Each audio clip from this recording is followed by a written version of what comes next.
Assalamualaikum warahmatullahi wabarakatuh.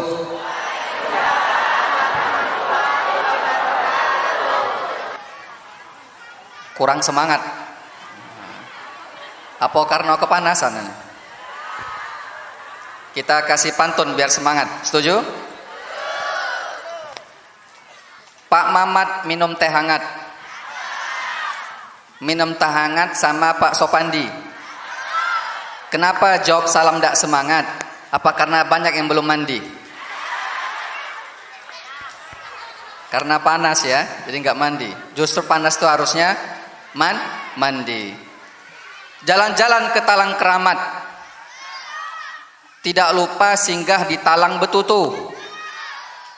Kalau jawab salam tidak semangat, kita doakan hidupnya buntu. Tahu buntu ya? Buntu itu ada dua, ada buntu dompet, ada buntu pikiran. Kira-kira ibu mau buntu yang mana? Tidak mau semua ya? Oke, kalau gitu pantunnya yang bagus-bagus, tapi syaratnya diaminkan, setuju? Pak Mamat minum teh hangat. Saking semangat, laju tumpah. Yang jawab salam dengan semangat, kita doakan hidupnya berkah. Amin. Bapak-bapak, ibu-ibu rizkinya melimpah, amin. Bapak-bapak istrinya bertambah, amin. Hah? Kenapa nggak amin ini? Yang di sana kuat banget, amin katanya. Semangat betul yang di sana ya. Kita ulang salamnya biar semangat. Assalamualaikum warahmatullahi wabarakatuh. Waalaikumsalam warahmatullahi wabarakatuh. Alhamdulillahi Rabbil Alamin. Hamdan lakallahumma ala alaikal jasimah wa ala ni'amikal azimah. Wassalatu wassalamu ala habibina al-Mustafa Muhammad ibni Abdullah. Salawatullah wa salamuhu alaih. Alladhi ballagha ar-risalata wa adda al-amanah. Wa nasaha lil ummati wa jahada fillahi haqqa jihadihi hatta atahu al-yaqin summa amma ba'd. فقال الله تعالى في القرآن الكريم أعوذ بالله من الشيطان الرجيم بسم الله الرحمن الرحيم سبحان الذي أسرى بعبده ليلا من المسجد الحرام إلى المسجد الأقصى الذي باركنا حوله لنريه من آياتنا إنه هو السميع البصير صدق الله العظيم. Yang saya hormati Kepala Desa Sumberjaya Bapak Asis SH beserta jajaran dan Ibu penggerak TPPKK. Yang saya hormati pengurus wilayah NU Sumatera Selatan yang sekaligus sedang ikut dalam kontestasi legislatif, Bapak Hernu, mudah-mudahan beliau sehat selalu. Yang juga saya hormati Mbak Fani yang juga ikut dalam kontestasi pemilihan legislatif kabupaten ya. Yang saya hormati Ketua Takmir dan Ketua PHBI Masjid Nurul Ikhlas beserta jajaran. Yang saya hormati Ketua Rais MWCNU Sumber Marga Telang. Yang saya hormati Ketua Tanfizia NU Sumber Marga Telang. Yang saya hormati Ketua Rais Pimpinan Ranting NU Sumberjaya. Yang saya hormati Ketua Tanfizia Pimpinan Ranting NU Sumberjaya. Yang saya hormati Ketua PAC Muslimat NU. Dan tentu yang kami hormati Ketua PAC GP Ansor. Dan yang saya banggakan Bapak Ibu hadirin hadirat jamaah yang insyaallah semuanya diberikan kemuliaan dan keberkahan oleh Allah Subhanahu wa taala. Tentu pertama kita patut bersyukur kehadirat Allah. Bersama-sama kita melafalkan Alhamdulillah. Rasa syukur yang mendalam kepada Allah atas nikmat yang kita merasakan sejak kita lahir sampai hari ini. Nikmat yang kalau kita hitung takkan mampu dan takkan berdaya kita menghitungnya. Terlebih lagi nikmat iman dan nikmat Islam. Dan juga tentunya nikmat bisa hadir di majelis yang mulia ini dalam rangka dirasatul Quran dan peringatan Isra Mi'raj Nabi besar Muhammad sallallahu alaihi wasallam. Walau mungkin sedikit panas ya. Bagaimana Bapak Ibu, panas tidak? Insya Allah walau panas, setiap tetesan keringat mendapatkan pahala di sisi Allah. Amin ya rabbal alamin. Tetap insya Allah semua langkah kaki Bapak Ibu dinilai sebagai pahala yang nanti akan kita petik hasilnya di akhirat kelak. Amin ya rabbal alamin. Salawat dan salam juga tak lupa kita sampaikan kepada tauladan kita Nabi Agung Nabi besar Muhammad sallallahu alaihi wasallam beserta keluarga, para sahabat, para pengikutnya hingga akhir zaman. Bapak Ibu yang dimuliakan Allah, apa kabarnya? Sehat semua ya? Ibu-ibu sehat? Bapak-bapak yang di masjid aman? Ya, udah makan semua? Belum. Ya. Sebelum kami masuk ke ceramah atau tausiah pada siang ini, kata orang tak kenal maka tak sayang. Karena itu kami memperkenalkan diri dulu. Tapi bukan dalam rangka nyalek ya, tapi agar kita nanti insya Allah bisa menyambung silaturahim. Kalau nanti tiba-tiba ketemu di jalan ya, ketemu di pasar 16 ya, atau di Tangga Bontong, nah, baca say salam, assalamualaikum Pak Ustadz. Nah, karena olah kenal tadi. Nama saya Jaka Perkasa. Wow, amazing ya. Luar biasa namanya. Seram namanya, tapi ganteng orangnya. Iya. Saya asli dari Ogan Komering Ilir. Saya lahir besar sekolah juga di pesisir pantai, sama seperti Bapak Ibu. Tepatnya di daerah Sungai Pasir, Kecamatan Cengal, Kabupaten Ogan Komering Ilir. Jadi naik speedboat tadi biasa ya aku. Kami lebih lambo lagi dari situ. Ya, bahkan melewati pinggiran laut Selat Bangka itu. Kami sekolah ya sampai SMP di Dusun di Sungai Pasir, kemudian melanjutkan SMA di Sakatiga Ogan Ilir di Pondok Pesantren Raudatul Ulum.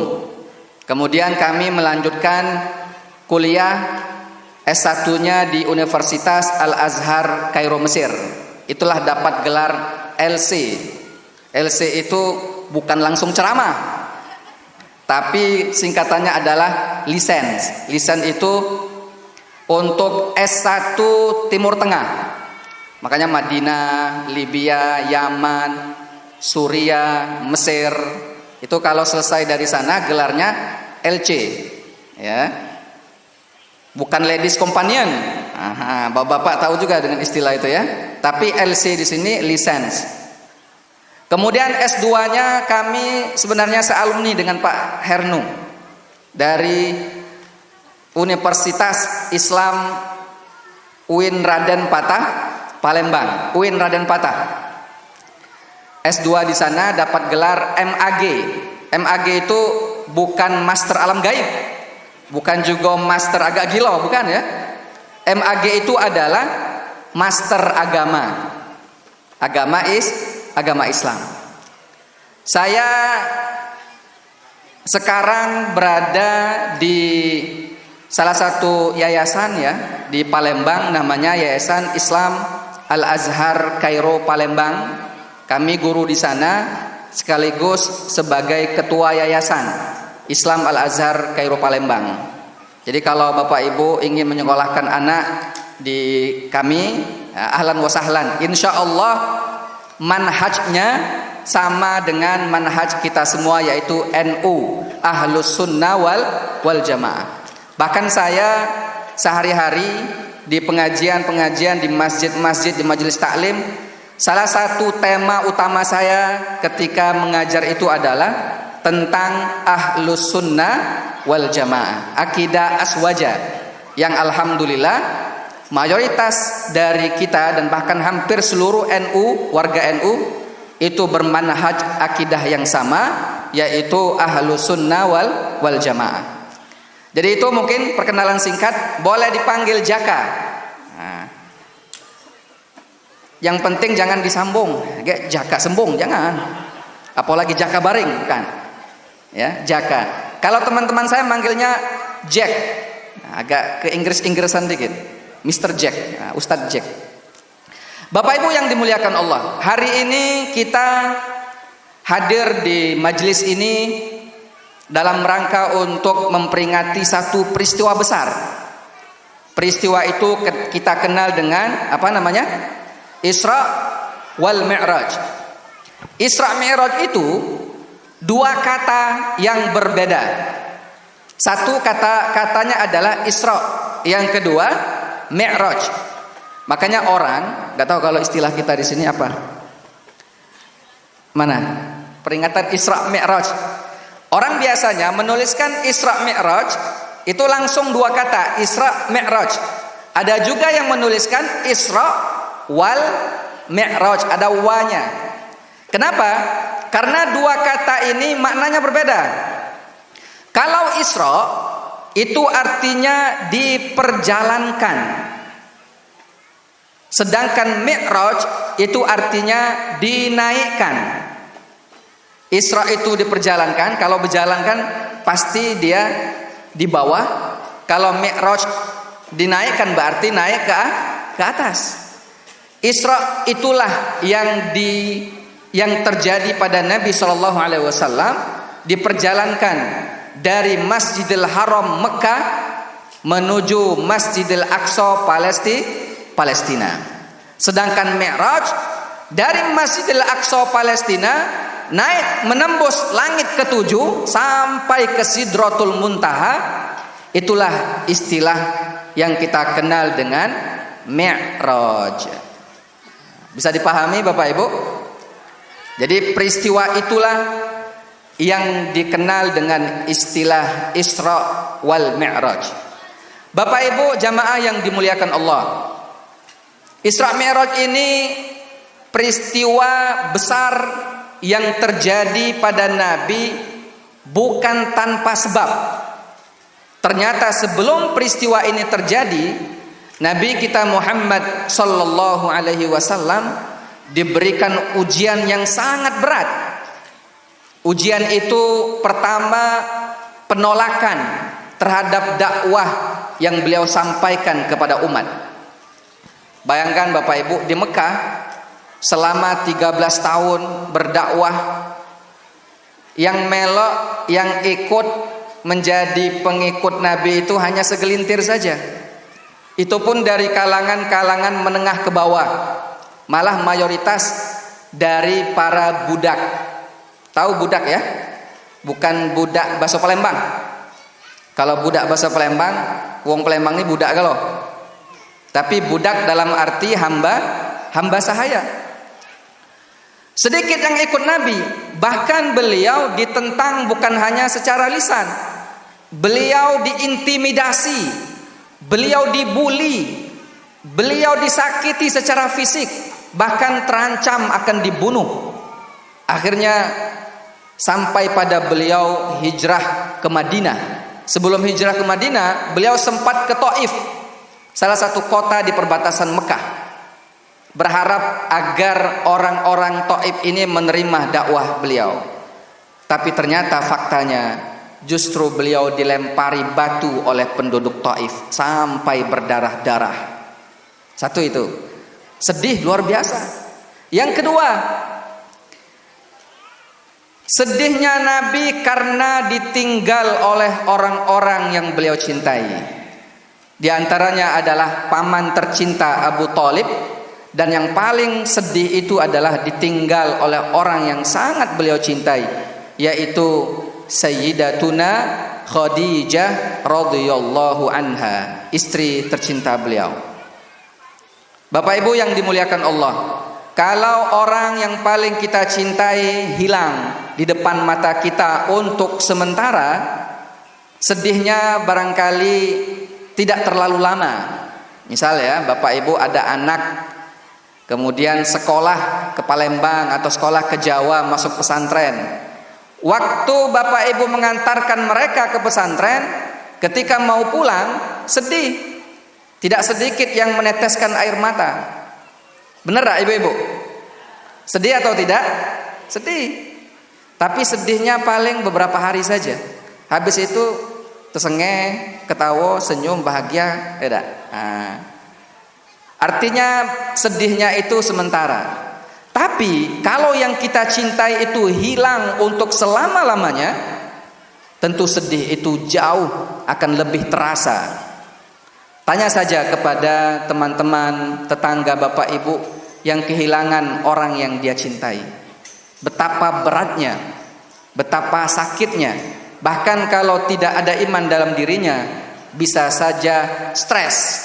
Kalau Jiong Palembang pacak gilo, ya. Walaupun gilo ini sebenarnya banyak juga nih wong Palembang jadi gilo. Kadang ustadz pun disebut wong gilo. Ngapo? Siapa ceramah tadi? Ustadz Jaka. Gilo lamonian ustadz ceramah. Ada disebut gilo pula gitu. Tapi di sana kalau di sini tidak ngomong gilo, tidak ya. Cuman gila saja. Sama baik. Ya, jadi begitu. Jadi beliau sedih luar biasa. Sampai kemudian Allah Ta'ala tahu dengan kondisi Nabi sedang diuji begitu berat. Akhirnya Allah memberikan semacam hiburan buat sang baginda dengan beliau diperjalankan, ya, kemudian dinaikkan ke langit atas Sidratul Muntaha. Itulah peristiwa Isra wal Mi'raj yang oleh para ulama mayoritas berpendapat terjadinya pada tanggal 27 Rajab. Kita tanggal 9 Rajab, tidak masalah. Karena kalau sudah masuk bulan Rajab, itu kita akan diingatkan dengan peristiwa besar ini, yaitu peristiwa Isra wal Mi'raj Nabi Muhammad sallallahu alaihi wasallam. Jadi Allah ingin memberikan kekuatan hati dan kelapangan dada buat Nabi biar tidak terlalu bersedih.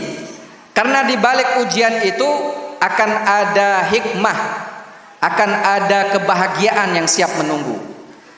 Dalam Al-Quran mungkin hafal Bapak Ibu surat namanya surat Asy-Syarhu. Ada yang hafal surat Asy-Syarhu?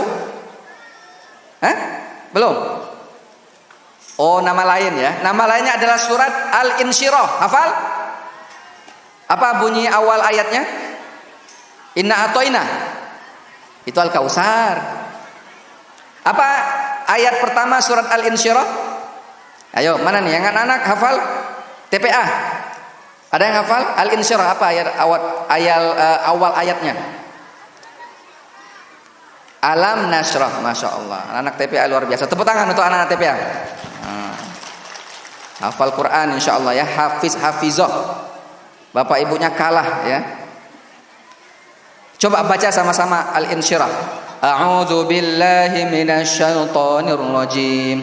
Bismillahirrahmanirrahim. Alam nashrah laka sadrak wa wada'na 'anka wizrak alladzi anqadha dhahrak wa rafa'na laka dhikrak fa inna ma'al 'usri yusran inna ma'al 'usri yusra fa idza faraghta fansab wa ila rabbika farghab. Shadaqallahul azim.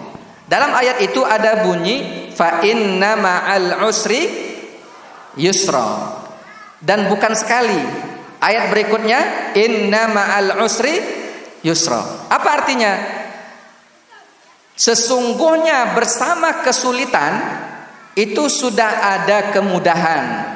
Artinya kesulitan yang Allah berikan kepada kita itu sepaket dengan kemudahan yang Allah akan berikan juga kepada kita. Jadi jangan khawatir. Dak kate istilah stres bagi orang yang beriman kepada Allah dan Rasulnya. Betapapun besar ujian, betapapun besar musibah, dia yakin di balik ujian dan musibah itu ada hikmah, ada hadiah besar. yang akan Allah berikan, sebagaimana ujian itu yang pernah dialami oleh baginda Nabi besar Muhammad sallallahu alaihi wasallam. Jadi ini pesan buat kita, kalau kebetulan ya Bapak Ibu lagi ada masalah, entah masalah keluarga, masalah kerja, masalah tetangga misalnya, jangan khawatir. Ketika semua itu dilalui dengan kesabaran, insya Allah akan ada hadiah istimewa. Bukan sepeda hadiahnya, hadiahnya adalah surga. Amin ya rabbal alamin. Satu itu. Yang kedua, Bapak Ibu yang dimuliakan Allah, peristiwa ini adalah peristiwa iman. Kenapa disebut peristiwa iman? Karena kalau kita melihat peristiwa ini secara logika, secara berpikir sederhana kita agak sulit menerimanya. Bayang-kebayang Bapak Ibu, Nabi mengklaim bahwa diperjalankan malam hari dari Masjidil Haram di Mekah, Saudi ya, kemudian menuju Masjid Al-Aqsa Palestina dalam hanya beberapa jam saja. Makanya dalam ayat itu, subhanalladzi asra bi'abdihi lailam atau lailan. Lailan itu dalam tafsir Imam Al-Qurtubi rahimahullah, beliau menjelaskan kenapa lailan itu tidak kata alif lam. Harusnya kan bisa al-lail, tapi tidak pakai alif lam, lailan. Kalau bahasa anak pesantrennya nakirah ya, tanpa alif lam. Kenapa? Litakliliz zamanil isra, menunjukkan bahwa malam perjalanan itu begitu singkatnya, hanya beberapa saat saja. Dari Masjidil Haram Mekah menuju Masjidil Aqsa Palestina, naik ke Sidratul Muntaha, balik lagi ke Mekah, hanya dalam waktu beberapa saat saja. Artinya begitu cepatnya, begitu dahsyatnya peristiwa itu. Padahal dulu orang kalau mau pergi ke beberapa daerah, beberapa tempat, paling hebat naiknya apa? Naik Toyota, naik onta. Tahu Bapak Ibu onta? Jalannya ya santai gitu.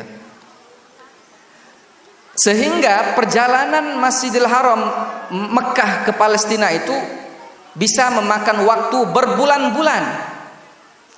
Ya.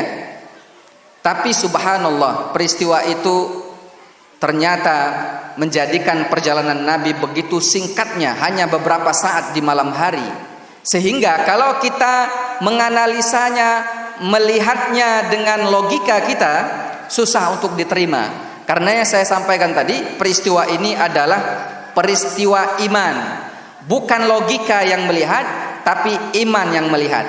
Sehingga kita pun akan percaya dengan peristiwa besar itu karena atas kuasa Allah Subhanahu wa ta'ala. Kalau Allah sudah berkehendak, mudah. Tinggal ngomong jadi, maka jadilah. Idza aradallahu syai'an ayyaqula lahu kun. Kalau Allah pengen sesuatu tinggal ngomong jadi, maka jadilah. Termasuk para calon-calon legislatif kita. Kalau kata Allah jadi, enggak? Nah, gitu. Bapak Ibu yang dimuliakan Allah. Jadi melihat peristiwa ini jadikan sebagai peristiwa iman. Walaupun sebenarnya secara sains teknologi ada juga yang membuktikan bahwa peristiwa ini bisa dijelaskan secara sains, secara ilmu pengetahuan. Ya. Tapi yang jelas sebagai umat Islam, peristiwa ini bisa dicerna oleh sains atau tidak, bisa dijelaskan oleh ilmu pengetahuan atau tidak, kita tetap beriman. Amantu billah, sami'na wa ata'na. Kita percaya, kita yakin itu memang terjadi. Bapak Ibu yang dimuliakan Allah Subhanahu wa ta'ala, dalam ayat itu Allah Ta'ala makanya memulai dengan firman-Nya, Subhanalladzi, Maha suci zat yang telah memperjalankan bi'abdihi, hambanya, lailan, di malam hari, minal masjidil haram, dari masjidil haram Mekah, ilal masjidil aqsa, ke masjid al-aqsa Palestina. Jadi awal ayat itu dimulai dengan tasbih. Hafal Bapak Ibu tasbih? Apa bunyi tasbih? Subhanallah. Dan kalimat tasbih merupakan kalimat yang sederhana, tapi mempunyai nilai yang besar pahalanya di sisi Allah. Makanya dalam hadis Nabi bersabda, kalimatani khafifatani fil lisan, thaqilatani fil mizan. Ada dua kalimat yang sangat mudah lisan mengucapkannya, tapi begitu besar pahalanya di sisi Allah. Dua kalimat itu adalah kalimat tasbih. Subhanallahi wa bihamdihi, subhanallahil azim. Coba sama-sama. Subhanallahi wa bihamdihi, subhanallahil azim. Bahkan dalam sholat kita pun ada. Ketika ruku apa bacaannya? Subhana rabbiyal a'la wa bihamdihi. Ada lagi dalam sujud, subhana rabbiyal a'la, subhana rabbiyal azimi wa bihamdihi. Kalau rukuk subhana rabbiyal azimi, kalau sujud subhana rabbiyal a'la wa bihamdihi. Tasbih. Makanya kalau ada yang baca, ini mungkin ilmu buat kita semua. Kalau ada yang baca surat yang ada bunyi tasbihnya, itu kita bisa menjawabnya dengan tasbih juga. Coba saya tanya nih, surat apa yang diawali atau yang ada bunyi tasbihnya? Surat apa? Surat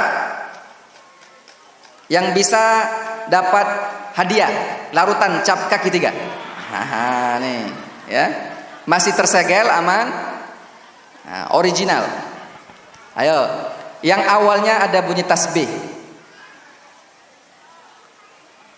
Ya, Al-Isra enggak usah disebut lagi lah, tahu kami. Yang lain maksudnya, surat-surat pendek saja. Surat Al-A'la. Apa bunyi ayat pertamanya? Sabbihis marabbikal a'la. Sabbih itu tasbih. Kalau orang baca itu, kita disunahkan untuk menjawabnya dengan kalimat subhana rabbiyal a'la. Subhana rabbiyal a'la. Jadi kalau kita dengar nih, ada yang baca sabbihisma rabbikal a'la, kita bisa jawab subhana rabbiyal a'la. Kenapa? Karena tasbih itu salah satu kalimat yang berpahala besar. Rugi kalau kita tidak bertasbih. Dan tasbih itu ketika Allah sebutkan dalam Al-Quran, menunjukkan bahwa ada peristiwa besar yang sulit dijangkau oleh logika manusia. Makanya surat peristiwa Isra Mi'raj itu, ketika Allah ingin menceritakan peristiwa besar itu, Allah mulai dengan kalimat tasbih. Subhanalladzi asra bi'abdihi lailam minal masjidil harami ilal masjidil aqsa. Maha suci zat, maksudnya adalah maha suci Allah. Ya, Bapak Ibu yang dimuliakan Allah Subhanahu wa taala. Kemudian dalam ayat ini kita pun diberikan hikmah dan pelajaran bahwa ada kalimat bi'abdihi, artinya hambanya. Maksud hamba di sini siapa yang diperjalankan? Nabi Muhammad sallallahu alaihi wasallam. Hamba itu Allah tidak nyebut langsung nama Nabi. Jadi bunyi ayatnya subhanalladzi asra bi'abdihi, bukan bi Muhammad atau bukan bi rasuli, tapi Allah sebut bi'abdihi, hambanya. Ini menunjukkan bahwa para ulama kita menjelaskan hamba adalah hamba Allah ya. Hamba Allah, status sebagai hamba Allah adalah status tertinggi, status yang paling mulia yang harusnya dijangkau oleh umat manusia. Kalau menghambakan kepada harta, kita akan hina. Menghambakan kepada jabatan, kita pun akan hina. Tapi ketika kita menghambakan kepada Allah, kita akan mulia. Sebagaimana Nabi disebut abdihi, hambanya. Dan kita tahu Nabi Muhammad sallallahu alaihi wasallam adalah manusia yang paling mulia yang pernah Allah ciptakan di muka bumi ini. Bahkan sebelum Nabi Adam diciptakan, ketika Nabi Adam diciptakan, untuk mendapatkan ampunan Allah, Nabi Adam berwasilah dengan Nabi kita Muhammad sallallahu alaihi wasallam. Apa kata Nabi Adam? Ya Rabbi, as'aluka bihaqqi Muhammadin illa ghafartali. Ketika Nabi Adam makan buah apa tuh Bu di surga? Buah khuldi, kan diturunkan tuh ke dunia. Nabi Adam minta ampun kepada Allah. Salah satu cara Adam minta ampun tuh berdoa. Ada dua doa. Pertama, doa yang bisa kita ucapkan. Rabbana zalamna anfusana wa illam taghfir lana wa tarhamna lanakunanna minal khasirin. Itu satu doanya. Doa kedua, ini yang jarang orang tahu. Ternyata doa Nabi Adam bunyinya begini. Rabbi as'aluka bihaqqi Muhammadin illa ghafartali. Ya Allah, wahai Tuhanku, aku bermunajat kepadamu, aku berdoa kepadamu dengan wasilah nama Muhammad agar engkau berkenan mengampuni dosaku. Allah nanya, kaifa arafta Muhammadan walam akhluqhu ba'd? Wahai Adam, tahu dari mana engkau Muhammad? Padahal dia belum aku ciptakan. Karena yang manusia pertama kan baru ada dua. Siapa? Adam dan Hawa. Kok bisa-bisanya Adam menyebut nama manusia lain yaitu Muhammad? Apa jawab Adam? Ya Rabbi lamma khalaqtani biyadik.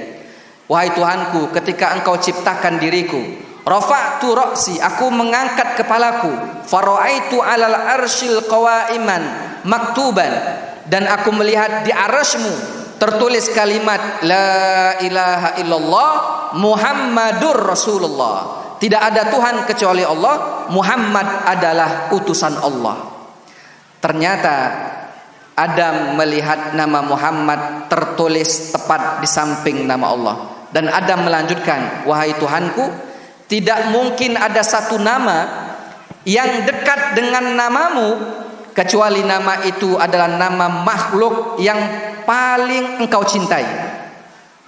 Apa jawab Allah? Sodakta ya Adam. Betul wahai Adam, dia adalah makhluk yang aku cintai. Namanya adalah baginda Rasul Muhammad sallallahu alaihi wasallam. Bapak Ibu yang dimuliakan Allah, artinya Nabi Muhammad nih kedudukannya tidak bisa kita pungkiri, memang paling utama, orang yang paling mulia, khatamul anbiya wal mursalin, penutup para nabi dan rasul, sayyidul khalqi ajma'in, pemimpin para makhluk-makhluk yang Allah ciptakan di alam semesta. Dan salah satu status terbaik beliau itu adalah abdihi, hamba Allah.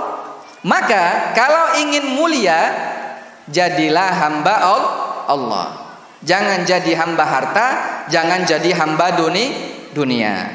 Bapak Ibu yang dimuliakan Allah, ini pesan dari panitia ya. Kalau zuhur udah selesai, jam berapa nih zuhur kita? Sudah azan belum? Berapa menit lagi? Sejam lagi? Benar Bu, sejam. Sebentar lagi ya. Masih kuat ibu-ibu? Tidak panas lagi? Ay bohong, tidak panas. Pakai kipas dari tadi, nah gini. Kalau yang bapak-bapak adem ayem ya, lemak dia di situ. Bapak Ibu yang dimuliakan Allah, jadi kalau mau dibahas ayat ini tidak sudah-sudah ya, karena panjang dan banyak sekali hikmah yang bisa kita ambil. Namun dalam peristiwa ini yang paling penting itu adalah, yang diantara yang paling penting juga adalah oleh-oleh yang didapatkan dalam peristiwa ini, yaitu oleh-oleh syariat kewajiban sholat yang lima waktu. Coba saya tanya nih, kira-kira tadi yang sholat subuhnya lewat, angkat tangan. Kate ya, masya Allah. Emang masyarakat Sumberjaya ini orang-orangnya soleh dan soleha, calon penghuni surga. Ibu-ibu pengen masuk surga? Mati dulu ya. Ya tidak baca masuk surga tanpa mati dulu ya kan? Insya Allah panjang umurnya, sehat badannya, rizkinya melimpah. Amin ya rabbal alamin. Bapak Ibu, sholat yang 5 waktu. Awalnya kan 50 tuh. Ya, dalam hadis panjang sekali diceritakan. Karena berkat Nabi Musa alaihissalam. Nabi Musa ini nabi yang punya pengalaman yang luar biasa terhadap kaumnya. Sehingga Nabi Musa memberikan semacam masukan kepada Nabi Muhammad agar minta diskon, jangan 50 waktu dalam sholat itu. Karena Nabi Musa pernah diwajibkan 2 waktu, namun kaumnya Bani Israel tidak sama sekali melaksanakannya. Maka kata Nabi Musa minta diskon, berkali-kali naik ke pucuk. Akhirnya pada kesimpulannya, pada akhirnya dapatlah kewajiban sholat yang 5 waktu. Subuh, zuhur, apa lagi? Asar, maghrib, isya. 5 waktu. Kata Allah melalui lisan Nabi kita Muhammad SAW, 5 waktu ini nilainya yaqdiru ala khamsina sholat. Nilainya sama seperti 50 waktu sholat. Makanya luar biasa. Sehingga sholat ini Bapak Ibu jangan sampai tertinggal. Karena dalam Islam yang namanya sholat menjadi tolak ukur dari ibadah-ibadah kita yang lainnya.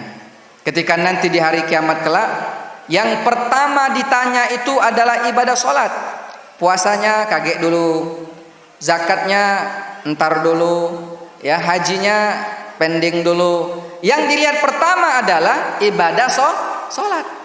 Awwalu ma yuhasabu alaihi al-'abdu yaumal qiyamati as-shalah.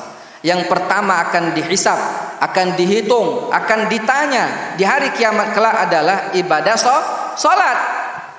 Kalau sholatnya baik, kemungkinan besar ibadah yang lainnya juga aman, baik juga. Tapi kalau sholatnya saja bermasalah, maka ini juga akan berdampak kepada ibadah-ibadah yang lain. Makanya Bu, kalau ingin lihat orang soleh, orang soleha, lihat sholatnya saja. Kalau sholatnya dia jaga, maka itu menjadi bukti bahwa dia menjaga ibadah yang lainnya. Bapak Ibu juga kalau ingin mencari menantu, jangan cek rekeningnya, tapi ceklah sholatnya. Kira-kira dia ini rajin tidak sholat. Jangan-jangan seminggu sekali, Jumat saja, setahun 2 kali, Idul Fitri, Idul Adha. Nah yang ini jangan jadi kemantu. Sholat saja tidak dijaga, apalagi anak ibu, ya kan? Lihat sholatnya. Apalagi ternyata sholat dalam Islam tidak hanya berdampak kepada soleh secara spiritual, secara kejiwaan, namun juga berdampak kepada akhlak dan perilakunya. Mungkin hafal Bapak Ibu ayatnya, innas sholata tanha terus anil fahsya'i wal munkar. Sholat itu kalau dilakukan dengan benar, dia bisa mencegah perbuatan keji dan mungkar. Jadi tak katik cerita habis sholat maling, katik cerita habis sholat begal, katik cerita habis sholat maksiat, habis sholat melakukan dosa. Kenapa? Sholat innas sholata tanha anil fahsya wal munkar. Sholat itu mencegah perbuatan keji dan munkar. Tapi Pak Ustadz, faktanya kami kalau sholat Jumat pergi pakai sendal harga 1 juta, balik bawa sendal harga 15.000, lain sebelah pula, diembat oleh kawan, minjem tapi tidak ngomong, ya. Siapa yang ngambil? Yang sholat tadi. Nah yang itu dia betul secara fisik sholat, tapi dia tidak mendirikan sholat dengan cara yang benar. Karenanya Nabi SAW pernah mengingatkan salah satu sahabatnya sampai 3 kali, ya. Beliau mengingatkan agar sholatnya dengan cara yang terbaik. Bagaimana caranya? Caranya adalah lakukan dengan khusyuk, penuhi syarat rukun dan sunnahnya, Setelah itu kita tawakal kepada Allah, insya Allah ibadah sholat kita akan diterima Allah Subhanahu wa ta'ala. Jangan sampai sholat itu hanya menggugurkan kewajiban. Kalau hanya menggugurkan kewajiban, itulah tadi, habis sholat maksiat jalan. Ya, uji wong Palembang tuh STMJ. Nah, tahu dah STMJ, Bu? Ada yang tahu kepanjangan STMJ? Apa? Hah? Susu, telur, madu jahe. Itu minuman, lemak minuman itu. Ini STMJ, sholat terus maksiat jalan. Memang sholat dia 5 waktu, tapi maksiatnya lanjut terus, sudah. Kenapa? Karena hanya melepaskan kewajiban, sehingga tidak berdampak apa-apa pada kepribadiannya. Yang ini yang perlu kita perbaiki. Melalui peristiwa Isra wal Mi'raj, maka kita evaluasi ibadah sholat kita. Karena sholat ini sangat istimewa dalam Islam, bahkan nomor 2 setelah syahadat. Karenanya kita pun harus maksimal melaksanakan ibadah sholat kita, karena juga dia merupakan bekal terbaik yang menjadi bekal pertama yang akan ditanya oleh Allah Subhanahu wa ta'ala. Kalau yang mungkin masih sebelumnya bolong-bolong salat 5 waktu, bertahap mulailah untuk menjaga yang 5 waktu. Yang biasa 5 waktu alhamdulillah mungkin di rumah, maka usahakan ke depan salatnya berjamaah di masjid. Yang sudah di masjid berjamaah, usahakan datangnya lebih tepat waktu. Jangan masbuk terus. Yang sudah tepat waktu berjamaah di masjid 5 waktu, usahakan salatnya khusyuk. Jangan ketika ngangkat takbir Allahu Akbar, ingat pempek di dapur, ingat kelapa di dapur tadi belum dikocek, ya. Bahkan ide-ide itu muncul pada saat sholat. Sebelum sholat tidak terpikir sama sekali. Kunci rumah yang hilang tadi tidak tahu tidak kemana. Pas sholat ingat dia ditaruh di mana kunci rumah tadi. Nah, ini kan mano. Akhirnya sholatnya melanglang buana. Fisiknya sholat, pikirannya terbang balik ke rumah, balik ke kebun, balik ke tempat kerja. Nah, jangan. Maka ketika kita sudah mengangkat kedua tangan kita takbiratul ihram, ya, itu kan bunyi takbiratul ihram itu Allahu Akbar. Artinya dengan kalimat takbir kita mengharamkan gawe-gawe yang lain kecuali yang berkaitan dengan sholat. Termasuk berpikir yang aneh-aneh, khusyuk. Dan khusyuk ini sesuatu yang perlu dicoba, perlu diusahakan. Jangan dibiarkan, ya, pikiran kita melanglang buana. Makanya sahabat tuh kalau lagi sholat, jangankan diganggu oleh anak, diganggu oleh teman, ngagak-ngagai, ditembak, dipanah oleh busur panah menembus ke tubuh, tidak terasa. Bayangkan, lagi sholat kena panah, tidak terasa. Setelah selesai sholat, baru terasa sakitnya. Dahsyat nggak tuh? Gitu. Ini kita pas takbir Allahu Akbar, ada kawan lewat tertawa gitu. Ya, mudahnya terganggu, mudahnya menjadikan rusak khusyuk ibadah kita. Nah, makanya peristiwa Isra Mi'raj ini, Bapak Ibu, kami mengajak, berusahalah semaksimal mungkin agar ibadah kita itu lebih berkualitas, lebih khusyuk dari sebelumnya. Kalau yang sudah 5 waktu di masjid, sudah tepat waktu, sudah khusyuk, tambah kualitas ibadah sholatnya dengan menjadikan sholat berjamaah sebagai wadah untuk mempererat hubungan silaturahim antar jamaah. Jangan sholatnya lah di masjid bagus, tepat waktu lah khusyuk, tapi dengan jamaah cuek-cuekan, mentang beda pilihan presiden, tidak berteguran. Kau milih siapa? 1, aku 2. Sudah, mulai hari ini putus hubungan kita. Nah, jangan mah itu. Ya, sholat berjamaah. Maksud berjamaah itu apa arti jamaah? Sama-sama bergabung, memperkuat hubungan silaturahim. Jangan terpecah belah. Jangan gara-gara politik laju kita saling ngatoi, jangan, ya. Beda pilihan politik itu wajar, tapi tetap kita adalah saudara. Walau tidak saudara sedarah, paling tidak saudara seiman. Ya, apalagi kita ini hidup di negara Indonesia, berarti kita ini sama berbangsa, bernegara Indonesia. Apalagi ada hubungan erat dibandingkan dengan hubungan darah, hubungan sebangsa negara. Apa itu? Hubungan al-ukhuwah al-islamiyah, hubungan keislaman, hubungan akidah. Itu yang memperkuat, mempererat antar kita sesama manusia. Maka dari jamaah ini tidak boleh kita saling mencela, saling membuli, saling mengintimidasi, saling ngatoi. Dengan jamaah ini kita diajarkan agar kita kuat ya silaturahimnya, saling menjaga dan tidak saling memusuhi. Mudah-mudahan kita bukan hanya bertetangga, berkeluarga, bersaudara di dunia, namun sampai nanti di surga kita pun bertetangga dan berkeluarga. Amin ya rabbal alamin. Baik, mungkin itu ya. Dan terakhir, sekali lagi ini terakhirnya, jangan lupa peristiwa Isra Mi'raj ini juga akan mengingatkan kita tentang satu tempat yang istimewa dalam hati umat Islam, yaitu Masjidil Aqsa Palestina.